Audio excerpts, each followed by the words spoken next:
ഭൂമിയിലെ ഏറ്റവും വിലയേറിയ വസ്തു സ്വർണമല്ല.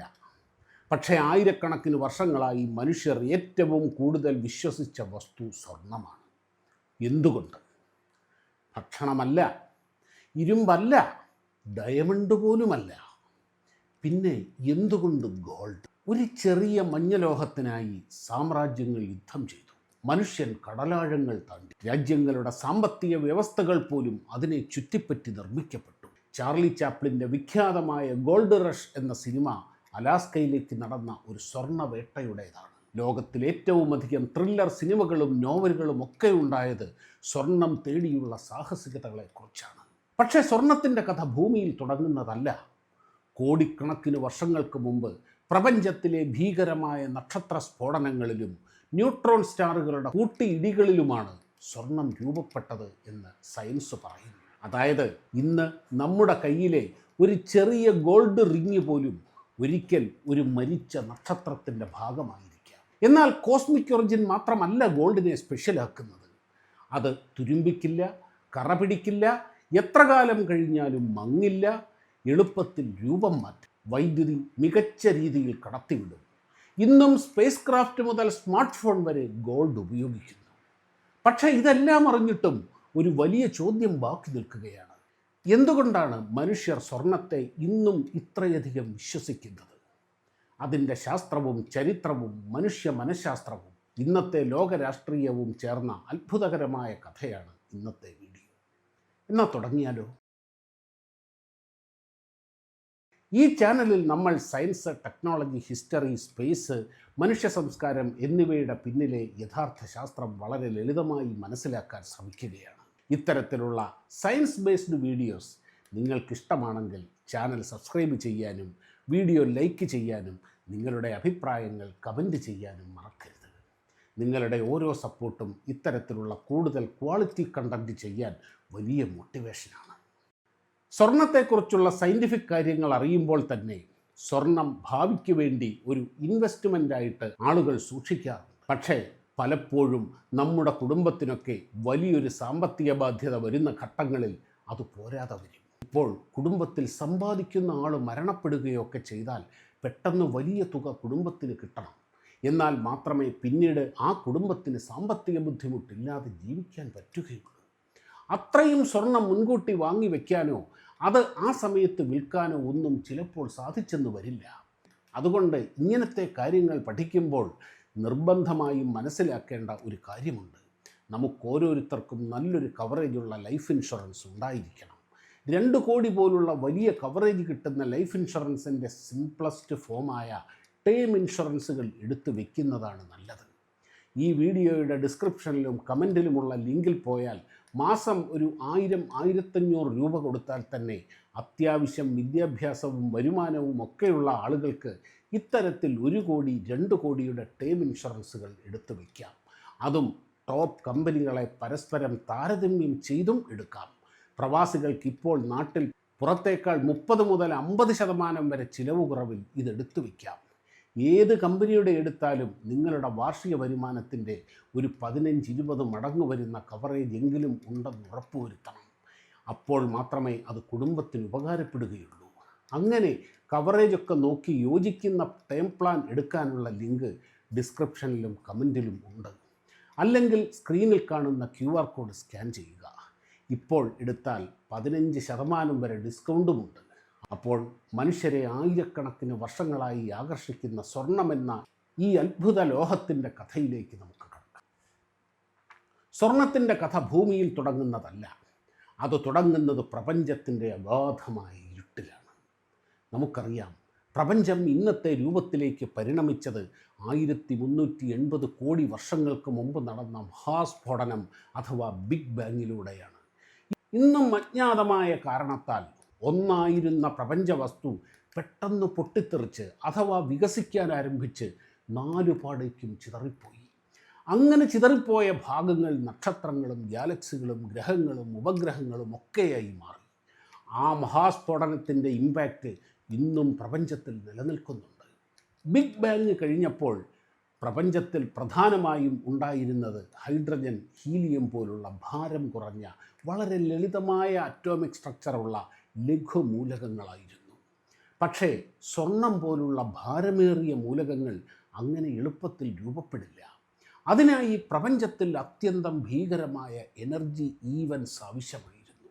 കാരണം സ്വർണത്തിൻ്റെ ആറ്റം എന്ന് പറയുന്നത് ഒരുപാട് പ്രോട്ടോണുകളും ന്യൂട്രോണുകളും ഇലക്ട്രോണുകളുമുള്ള വളരെ ഹെവിയായതാണ്. വമ്പൻ നക്ഷത്രങ്ങൾ അവരുടെ ജീവിതാവസാനത്തിൽ സൂപ്പർനോവയായി പൊട്ടിത്തെറിക്കുമ്പോഴും അല്ലെങ്കിൽ ന്യൂട്രോൺ സ്റ്റാറുകൾ തമ്മിൽ കൂട്ടിയിടിക്കുമ്പോഴും അസാധാരണമായ താപനിലയും മർദ്ദവും രൂപപ്പെടും. അത്തരം സാഹചര്യങ്ങളിലാണ് ഗോൾഡ് പോലുള്ള ഹെവി എലമെൻറ്റ്സ് രൂപപ്പെടുന്നത് എന്നാണ് കോസ്മോളജിസ്റ്റുകൾ വിശ്വസിക്കുന്നത്. ഉദാഹരണത്തിന് 2 ഇരുമ്പ് കഷ്ണങ്ങൾ കൂട്ടിച്ചേർക്കണമെങ്കിൽ അതിനെ ഭീകരമായി ചൂടാക്കി പഴുപ്പിച്ച് അടിച്ച് ചേർക്കണ്ടേ? അനേകം പച്ചക്കറികൾ ചേർത്ത് ഒരു കറി ഉണ്ടാക്കണമെങ്കിൽ അവ കൊത്തി അരിഞ്ഞ് ചൂടാക്കണ്ടേ? അതുപോലെ ഭാരം കുറഞ്ഞ ലഘുമൂലകങ്ങൾ ഭാരം കൂടിയ സ്വർണമൊക്കെയായി മാറാൻ വലിയ ചൂടും മർദ്ദവുമൊക്കെ ആവശ്യമാണ്. അതായത് സുഹൃത്തുക്കളെ, ഇന്ന് നമ്മുടെ കയ്യിലെ ഒരു സ്വർണ്ണമോതിരം പോലും ഒരിക്കൽ ഒരു നക്ഷത്രത്തിൻ്റെ സ്ഫോടനത്തിൻ്റെ ഭാഗമായിരിക്കാം. പിന്നീട് ഈ സ്വർണ്ണക്കണങ്ങൾ ബഹിരാകാശത്ത് പടർന്നു. പിന്നീട് സൂര്യനും ഭൂമിയും സൗരയൂഥവും ഒക്കെ ഉണ്ടായ കാലത്ത് അവ അവിടേക്കൊക്കെ പടർന്നു. ഭൂമി രൂപപ്പെട്ട സമയത്തുണ്ടായിരുന്ന സ്വർണത്തിൻ്റെ വലിയൊരു ഭാഗം ഭൂമിയുടെ ഉരുകിയ ഉള്ളറയിലേക്ക് താഴ്ന്നുപോയി. കാരണം ഗോൾഡ് വളരെ ഡെൻസായ ഭാരമുള്ള ഒരു മെറ്റലാണ്. അപ്പോൾ ഉരുകി ഇങ്ങനെ ഒരു ദ്രാവകാവസ്ഥയിൽ കിടക്കുമ്പോൾ താണുപോകും. അതുകൊണ്ട് തന്നെ ഭൂമിയുടെ പുറം ഭാഗത്ത് സ്വർണം വളരെ അപൂർവമായി മാത്രമാണ് ലഭിക്കുന്നത്. ഇതാണ് സ്വർണത്തിന് ആദ്യമായി വാല്യൂ നൽകിയത്. അതായത് അത് റെയറാണ്, റെയറിറ്റി, അപൂർവത. പക്ഷേ റെയർ ആയതുകൊണ്ട് മാത്രം ഒരു വസ്തു മനുഷ്യരുടെ വിശ്വാസം നേടില്ല. റെയറായ എന്തെല്ലാമുണ്ട്. ഗോൾഡിന്, സ്വർണത്തിന് മറ്റു ലോഹങ്ങൾക്കില്ലാത്ത ചില അത്ഭുതകരമായ പ്രത്യേകതകളുണ്ട്. ഏതാനും വർഷങ്ങളല്ല, ആയിരക്കണക്കിന് വർഷങ്ങൾ കഴിഞ്ഞാലും സ്വർണത്തിന് തിളക്കം നഷ്ടപ്പെടില്ല. ഏതാണ്ട് എല്ലാ ലോഹങ്ങളും അയിര് ഓറായിട്ടാണ് ലഭിക്കുന്നത്. അതിൽ നിന്ന് പ്രോസസ്സ് ചെയ്ത് അത് വേർതിരിച്ചെടുക്കണം. എന്നാൽ സ്വർണം സ്വതന്ത്രാവസ്ഥയിൽ സ്വർണമായി തന്നെയാണ് പ്രകൃതിയിലുള്ളത്. ഞാൻ പണ്ട് കോളാർ ഗോൾഡ് മൈൻസ് പ്രവർത്തിച്ചിരുന്ന കാലത്ത് അവിടെ പോയിട്ടുണ്ട്, സ്റ്റഡി ടൂറിൻ്റെ ഭാഗമായി. ഭൂമിയുടെ ആഴത്തിലുള്ള പാറകളിൽ സ്വർണം ഇരുന്ന് മിന്നുന്നത് നമുക്ക് നേരിട്ട് കാണാൻ കഴിയും. ഈ പാറകൾ പൊടിച്ച് സ്വർണം അരിച്ചെടുക്കുകയാണ് ചെയ്യുന്നത്. പാലക്കാടുള്ള ചില ഗ്രാമങ്ങളിൽ പുഴമണലിൽ നിന്നും സ്വർണം അരിച്ച് ജീവിക്കുന്നവർ ഇന്നുമുണ്ട്. സ്വർണം ഇരുമ്പിനെ പോലെ തുരുമ്പിക്കുകയോ കറ പിടിച്ച് മങ്ങുകയോ ഇല്ല. ഇത് മനുഷ്യരെ അത്ഭുതപ്പെടുത്തി. കാരണം പുരാതന ലോകത്തിൽ ഓൾമോസ്റ്റ് എല്ലാം നശിച്ചു പോകുമായിരുന്നു. പക്ഷേ സ്വർണം, ഗോൾഡ് മാത്രം മാറാതെ നിലനിന്നു. അത് മെറ്റൽ എന്നതിലുപരി അമരത്വത്തിൻ്റെ പ്രതീകം പോലെ മനുഷ്യർ കാണാൻ തുടങ്ങി.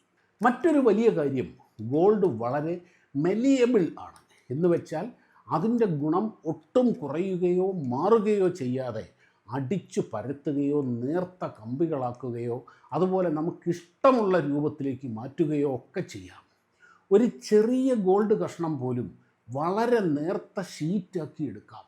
അതുകൊണ്ട് പുരാതന മനുഷ്യർക്ക് ഓർണമെൻറ്റ്സ്, കോയിൻസ്, സിംബൽസ് ഇവയൊക്കെ നിർമ്മിക്കാൻ ഇത് വളരെ എളുപ്പമായി. എല്ലാ ലോഹങ്ങളും, അതായത് ഇരുമ്പൊക്കെ ഇങ്ങനെയല്ലേ എന്ന് ചോദിക്കാം. തീർച്ചയായും ഇരുമ്പും മെലിയബിൾ ആണ്. പക്ഷേ ഇരുമ്പിനെ അടിച്ചു പരത്തി ഷെയ്പ്പൊക്കെ മാറ്റാൻ വലിയ ഫോഴ്സ് വേണം. എന്നാൽ സ്വർണം വളരെ സോഫ്റ്റാണ്. ഇരുമ്പ് വലിയ കൂടം കൊണ്ട് ശക്തിയിലടിക്കണമെങ്കിൽ സ്വർണം രൂപം മാറ്റാൻ ഒരു തട്ടാൻ്റെ ചുറ്റിക മതി. അവയുടെ പ്രത്യേക അറ്റോമിക് സ്ട്രക്ചർ കാരണമാണ് ഇത് സാധിക്കുന്നത്. പരസ്പരം തെന്നി നീങ്ങി റീഅറേഞ്ച് ആകാനുള്ള ഈ കഴിവ് സ്വർണത്തിന് വളരെ കൂടുതലുള്ളത് കൊണ്ടാണ് ഇത്രയ്ക്ക് മെലിയബിൾ ആകുന്നത്. ലളിതമായി പറഞ്ഞാൽ ലോഹങ്ങളിൽ ആറ്റംസ് ഒരു റിജിഡ് സ്ട്രക്ചറായി ക്രമീകരിച്ചിരിക്കും. ഗോൾഡിൽ ആറ്റംസ് തമ്മിലുള്ള ബന്ധം വളരെ പ്രത്യേകതയുള്ളതാണ്. ആറ്റംസ് പരസ്പരം സ്ട്രോങ്ലി അട്രാക്റ്റ് ചെയ്യുന്നുണ്ട്. പക്ഷേ ലെയേഴ്സായുള്ള ആറ്റം പ്ലെയിൻസ് തമ്മിൽ റിലേറ്റീവ്ലി എളുപ്പത്തിൽ സ്ലൈഡ് ചെയ്യാനും, അതുകൊണ്ട് ഫോഴ്സ് കൊടുത്താൽ ഗോൾഡ് പൊട്ടിപ്പോകാതെ ഷേപ്പ് മാറും. ഇപ്പോൾ ഉദാഹരണത്തിന് ഗ്ലാസ് ഫോഴ്സ് കൊടുത്താൽ അത് പൊട്ടിപ്പോകും. അയൺ ബെൻഡ് ചെയ്യാൻ വളരെ ബുദ്ധിമുട്ടാണ്, വളയ്ക്കാനൊക്കെ. ഗോൾഡ് അടിച്ചാൽ വളരെ നേർത്ത ഷീറ്റായി മാറും. നോക്കൂ, 1 ഗ്രാം ഗോൾഡ് പോലും ഏകദേശം 1 മീറ്റർ സ്ക്വയർ, 1 മീറ്റർ നീളവും 1 മീറ്റർ വീതിയുമുള്ള വലിയ ഷീറ്റാക്കി മാറ്റാൻ കഴിയും. ഇതിനെയാണ് ഗോൾഡ് ലീഫ് എന്നൊക്കെ പറയുന്നത്. കൂടാതെ സ്വർണം മുമ്പ് പറഞ്ഞതുപോലെ റയർ, അപൂർവമാണ്. പക്ഷേ അത്ര അപൂർവമല്ല. അത് വളരെ പ്രധാനമാണ്. വളരെ കോമൺ ആയിരുന്നെങ്കിൽ അതിന് വാല്യൂ ഉണ്ടാകില്ലായിരുന്നു. ഇപ്പോൾ ഉദാഹരണത്തിന് വായു നമുക്ക് അത്യാവശ്യമുള്ള സാധനമാണ്, ഇല്ലാതെ ജീവിക്കാൻ കഴിയില്ല. എന്നാൽ വളരെ കോമൺ ആയതുകൊണ്ട് അതിന് പ്രത്യേകിച്ച് വിലയൊന്നുമില്ല. വളരെ റയറായിരുന്നെങ്കിൽ സാധാരണ മനുഷ്യരുടെ ഇടയിൽ ഉപയോഗിക്കാൻ കഴിയില്ലായിരുന്നു. ഇപ്പോൾ പ്ലാറ്റിനം, ഡയമണ്ട് അതൊക്കെ എന്ന് പറഞ്ഞു കഴിഞ്ഞാൽ സാധാരണക്കാർക്ക് അപ്രാപ്യമാണ്. അതായത് മനുഷ്യർക്കായി പെർഫെക്റ്റ് ലക്ഷറി മെറ്റലാകാൻ വേണ്ട 4 കാര്യങ്ങളും ഗോൾഡിനുണ്ടായിരുന്നു. അത് റയറാണ്, ബ്യൂട്ടിഫുൾ, ഭംഗിയുള്ളതാണ്, അതിൻ്റെ ഷേപ്പ് വളരെ എളുപ്പത്തിൽ മാറ്റാൻ കഴിയുന്നതാണ്, അതൊരിക്കലും നശിക്കുകയുമില്ല, റസ്റ്റാകില്ല. ഇതാണ് സ്വർണത്തിനെ മറ്റെല്ലാ മെറ്റലുകളിൽ നിന്നും വേറിട്ടതാക്കിയത്. അതായത് സ്വർണം ഒരു പെർഫെക്റ്റ് ബാലൻസ് ആയിരുന്നു. ഇവയൊക്കെയാണ് സ്വർണത്തെ ഒരു സാധാരണ ലോഹത്തിൽ നിന്ന് പവറിൻ്റെയും വെൽത്തിൻ്റെയും സിവിലൈസേഷൻ്റെയും പ്രതീകമാക്കി മാറ്റിയത്. സ്വർണത്തിൻ്റെ ഏറ്റവും വലിയ പ്രത്യക്ഷമായ വ്യത്യാസം അതിൻ്റെ മഞ്ഞ നിറമാണ്. ഏതാണ്ട് എല്ലാ ലോഹങ്ങളും വെളുത്ത അല്ലെങ്കിൽ ചാര നിറമാണ്. എന്നാൽ സ്വർണം മാത്രം മഞ്ഞ നിറമാണ്. ഏതൊരു വസ്തുവും നമ്മൾ കാണുന്നത് അതിൽ പ്രകാശം തട്ടി തിരിച്ച് നമ്മുടെ കണ്ണുകളിൽ പതിയുമ്പോഴാണല്ലോ. ചെമ്പരത്തിപ്പൂവ് ചുവന്നതായി കാണുന്നത് എന്തുകൊണ്ടാണ്? 7 നിറങ്ങളുള്ള വെളുത്ത പ്രകാശം അതിൽ തട്ടി അതിലെ ചുവപ്പ് മാത്രം തിരികെ വിട്ട് ബാക്കി 6 നിറങ്ങളെയും അത് അബ്സോർബ് ചെയ്യുന്നത് കൊണ്ടാണല്ലോ. എല്ലാ ലോഹങ്ങളും വെളുത്തതായി കാണുന്നത് അതിൽ തട്ടുന്ന വെളുത്ത പ്രകാശം അങ്ങനെ തന്നെ പ്രതിഫലിപ്പിക്കുന്നത് കൊണ്ടാണ്.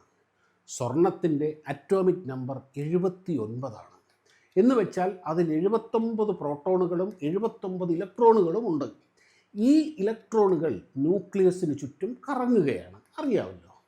ഈ ഇലക്ട്രോണുകളുടെ വേഗത പ്രകാശ വേഗതയോടടുത്ത് നിൽക്കുന്നത് കൊണ്ട് ഐൻസ്റ്റീൻ്റെ റിലേറ്റിവിറ്റി തിയറി പ്രകാരം അവയുടെ മാസ് കൂടുകയും അവയുടെ ഒപ്റ്റിക്കൽ പ്രോപ്പർട്ടി, പ്രകാശത്തിനെ കൈകാര്യം ചെയ്യുന്ന കഴിവ്, അത് മാറുകയും പ്രകാശത്തിൻ്റെ ചുവപ്പ്, പച്ച ഒഴിച്ചുള്ള നിറങ്ങൾ അത് അബ്സോർബ് ചെയ്യുകയും ചെയ്യും. ഈ ചുവപ്പും പച്ചയും മാത്രം നമ്മുടെ കണ്ണുകളിൽ എത്തുകയും ഈ ചുവപ്പും പച്ചയും ചേരുമ്പോഴുള്ള മഞ്ഞ നിറത്തിൽ നാം സ്വർണത്തെ കാണുകയും ചെയ്യും. ഈ പ്രത്യേകതയും സ്വർണത്തിന് മാത്രമുള്ളതാണ്. അതായത് തിയറി ഓഫ് റിലേറ്റിവിറ്റിയുടെ ഏറ്റവും വലിയ തെളിവാണ് സ്വർണത്തിൻ്റെ മഞ്ഞ നിറം. സ്വർണം പ്രകൃതിയിൽ സ്വതന്ത്രാവസ്ഥയിലാണ് കാണുന്നത് എന്ന് പറഞ്ഞല്ലോ. കാരണം ഇത് വായുവിനോടും മറ്റ് ഏതാണ്ട് എല്ലാ മൂലകങ്ങളോടും ഇനേർട്ടാണ്. അതായത് അത് റിയാക്ട് ചെയ്യില്ല. അതുമല്ല, സ്വർണത്തിൻ്റെ ഇലക്ട്രിക് കണ്ടക്ടിവിറ്റി വളരെ കൂടുതലാണ്.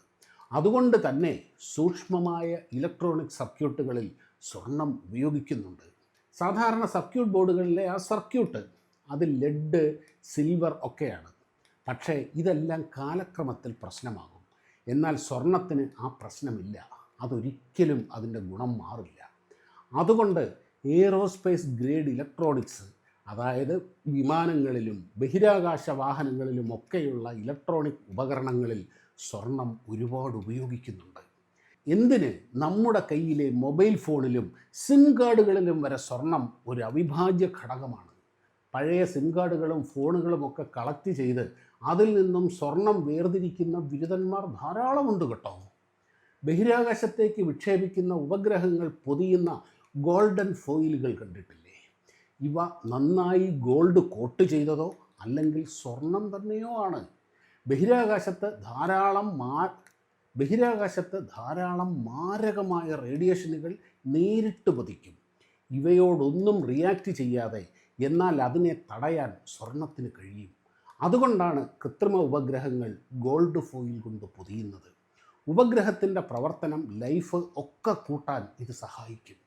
ഒരു കൃത്രിമ ഉപഗ്രഹത്തിന് 100 കണക്കിന് കോടി രൂപ ചെലവ് വരാനുള്ള ഒരു കാരണം അതിലെ സ്വർണമാണ്. അതായത് കൂട്ടുകാരെ, സ്വർണം എന്നത് കേവലം ആഡംബരമോ ഇൻവെസ്റ്റ്മെൻറ്റോ മാത്രമല്ല. മനുഷ്യ ജീവിതത്തിൽ മാനവ ചരിത്രത്തിൽ സാംസ്കാരികമായും സാമ്പത്തികമായും നാഗരികവുമായ വളർച്ചയിൽ എന്നും നമ്മുടെ ഒപ്പം സഞ്ചരിച്ച വലിയൊരു കൂട്ടുകാരനാണ്. മനുഷ്യൻ്റെ ഇതപര്യന്തമുള്ള വളർച്ചയിൽ സ്വർണത്തിനുള്ള പ്രാധാന്യം മറ്റൊന്നിനുമില്ല. മനുഷ്യനുള്ള കാലത്തോളം ഈ പ്രാധാന്യം നിലനിൽക്കുക തന്നെ ചെയ്യും. സ്വർണത്തെക്കുറിച്ച് കൂടുതൽ ശാസ്ത്രീയ കാര്യങ്ങൾ നിങ്ങൾ മനസ്സിലാക്കി എന്ന് വിചാരിക്കുന്നു. അതോടൊപ്പം നിങ്ങൾക്ക് ജീവിതത്തിൽ ഉപകാരപ്പെടുന്ന അത്രയും പ്രധാനപ്പെട്ട മറ്റൊരു കാര്യം കൂടി ഞാൻ വീഡിയോയിൽ പറഞ്ഞിരുന്നു.